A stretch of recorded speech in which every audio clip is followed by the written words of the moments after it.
Alrighty. Well, I was, listening to my book, some of the more recent videos, and I was thinking, number one, when I'm talking, I think a lot of the things that I say may be misunderstood because I never explain anything. And I throw in a lot of extraneous facts, that are, you know, maybe just illustrations that, it may not be clear why they're illustrations or whatever. And so I was thinking that, uh, somebody might listen to me and just think that I'm a novice.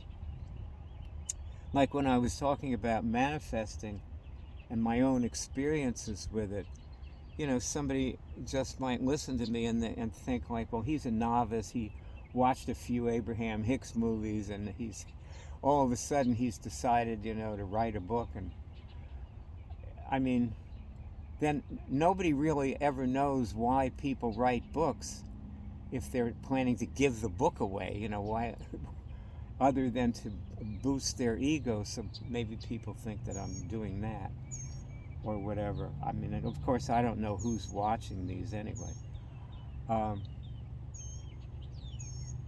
And if that was true of me, I wouldn't be worth listening to. So, but let me say that I did courses in these two things, confront and manifesting, and people paid thousands of dollars for the courses. The entire set of the courses that I did, to do all the courses was, probably around $20,000, $25,000, and almost everybody who went through did them all. And a lot of people didn't have the kind of money you would think you need to pay that much for courses, but they made more money. And I also did business courses, and almost everybody took them. I took in more money on the business courses than I did on the personal development courses. It seems like people want to make money. And maybe that's why people teach trading and do trading podcasts and stuff, because maybe they make another income stream out of it. And I've often wondered about that, because it seems to me like you make enough money doing trading so you don't have to do other things. But then I think they, like the ones I listen to anyway, clearly really do have generous hearts. And, even the killer guys who I love the most, who are the strat people, they really are really sweet, good people, and sorry their founder died. That was a real loss to humanity. He was one of the greats. But anyway, so this is another Confront movie, and so as I was thinking, that when I was thinking that when I told you this, like you would say, well, okay, if that's the case, why did it die, or why did I let it die? And just move on, and I didn't even miss it. And I think I should talk about that, because, especially in this section, because the reason it's dead is because I wasn't confronting. Back when I was doing it, I was teaching confront, but I wasn't confronting. Not certain things that I needed to confront. And one of the main ones was that everybody who was on staff, and therefore also the students, were allowed to go without confronting certain things. And especially, they were allowed to allow other people to not confront if the things they weren't confronting were threatened by them. So what we had was this like passel of enablers, all enabling everybody else. And like the real authorities on confront are 12-step. And 12-step has a few things wrong with it. But it's just got a lot more right with it than it has wrong with it. 12-step only has a 5% success rate, and they'd probably never be able to have a 100% success rate, but they could definitely raise their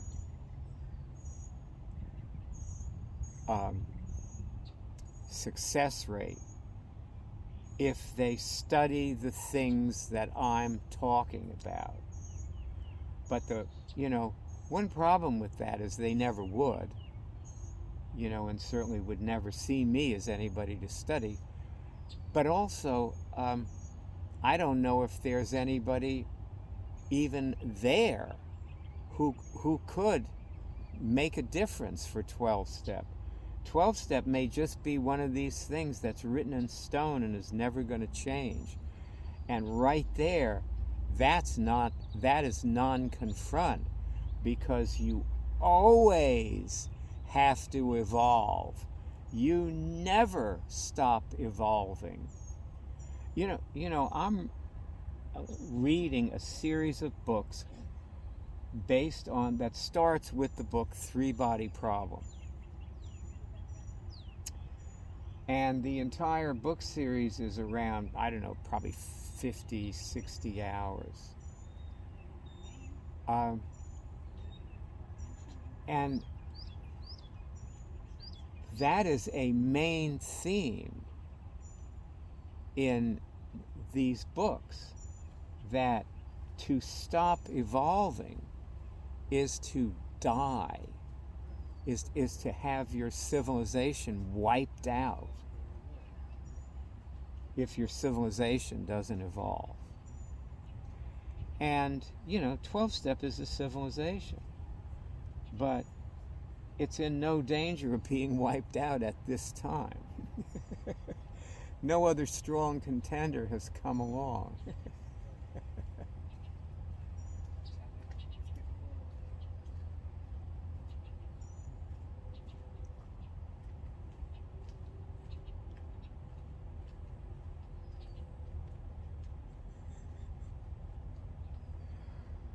So anyway, what I learned from my life experience is that if you don't confront, you lose everything. And fortunately, there was another reason why it died, why I let it go, which was that I discovered how to cure things.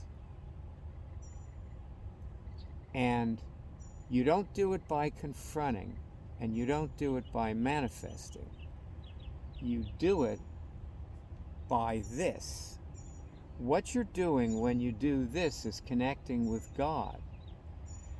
Now, when I say the word God, what I do inside of many people is I turn on a non-confront machine that they have inside them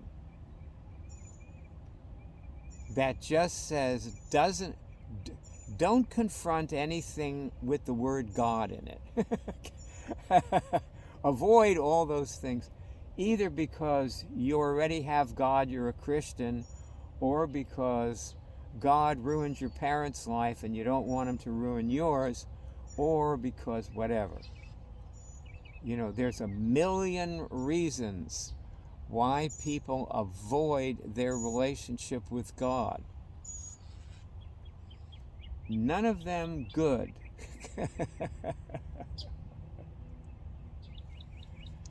Oh boy.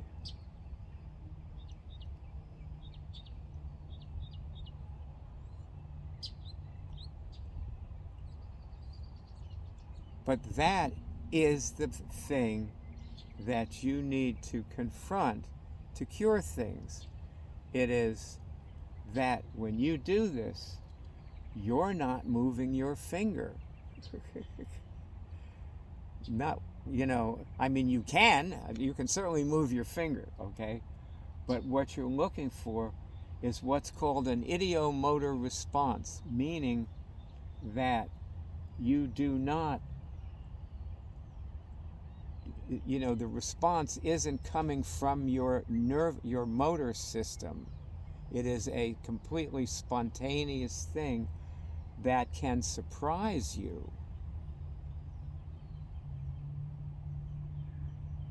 And, a lot of people believe that ideomotor means that it's just a random movement that has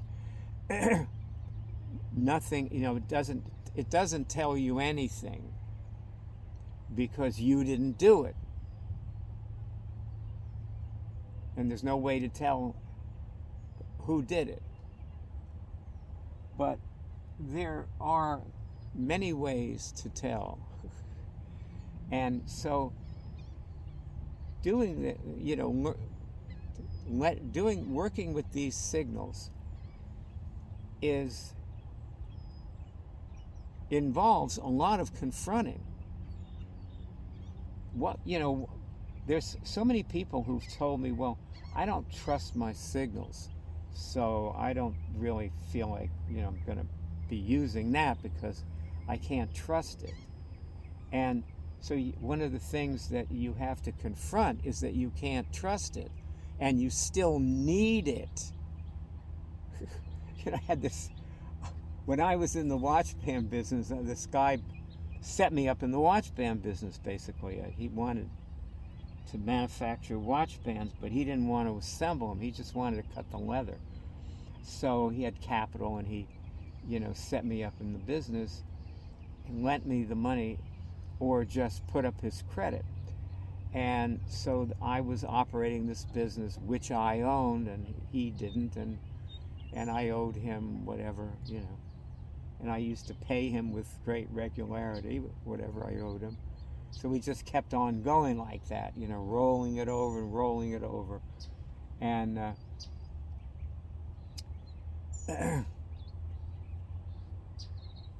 and he used to say that, like one time I decided I was going to fire the buckle company I bought buckles from because the salesman was always giving me the wrong dates, and they never delivered when they said they were going to.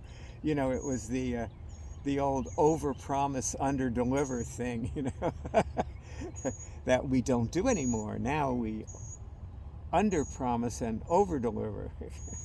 That's our new way. But anyway, that's what he was doing, and I got really furious one day and threw him out. And Stuart actually came over to my shop to talk to me, and he said, you need these guys. You can't fire them. You can't get the buckles anyplace else. They're the only manufacturer who makes those buckles. So I was never hesitant to eat my hat when there's money concerned, so I just told him, okay, come on back, Marty, I'm sorry, yelled at you, you know. Just left it at that, poor guy. Grrr. Back in those days, I really wasn't confronting. Anyway,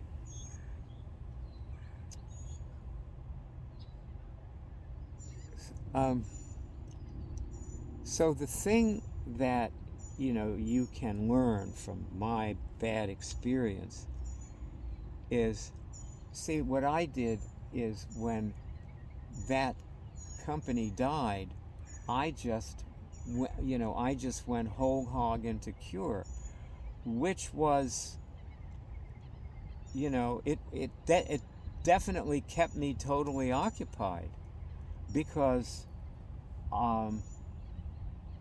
I had to learn an entirely new skill set, but this time I really had something at stake, because I knew that Cure had the potential to really save the world. And unfortunately, what I didn't realize was that you can't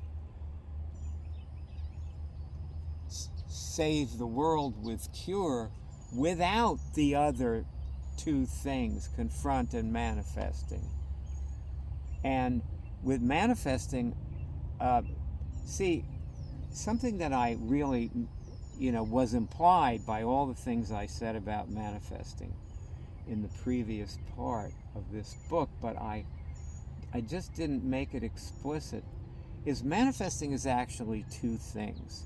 Number one of them is what I was talking about the other day in the last part of the manifesting section, you know, which is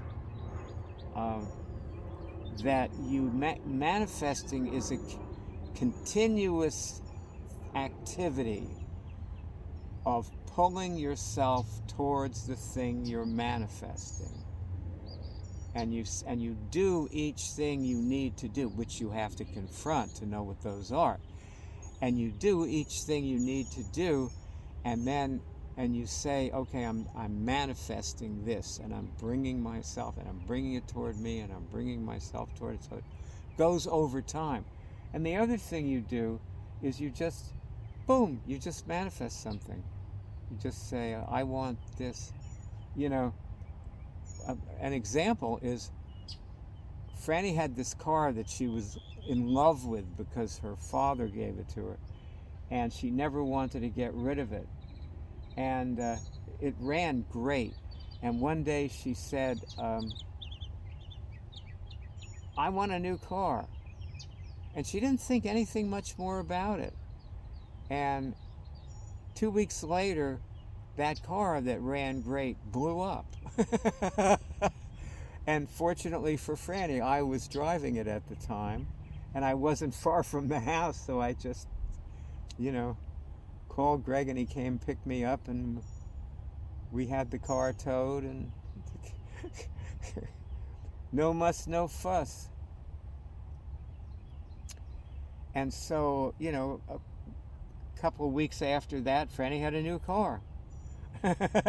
And this was a new car that she bought.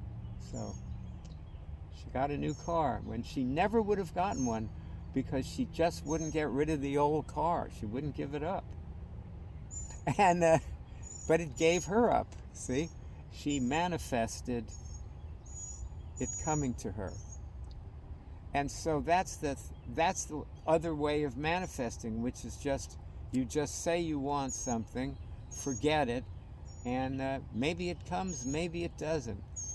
And you can assume if it doesn't, that maybe you got to go the other route, or if it doesn't, maybe you have stopped wanting it, and you know you're not interested in it anymore at that point. So you should check. And the way you check is you say again, I want blank, and see if you get a signal. And this is kind of, what I'm doing here is merging confront and manifesting together. They really are interdependent.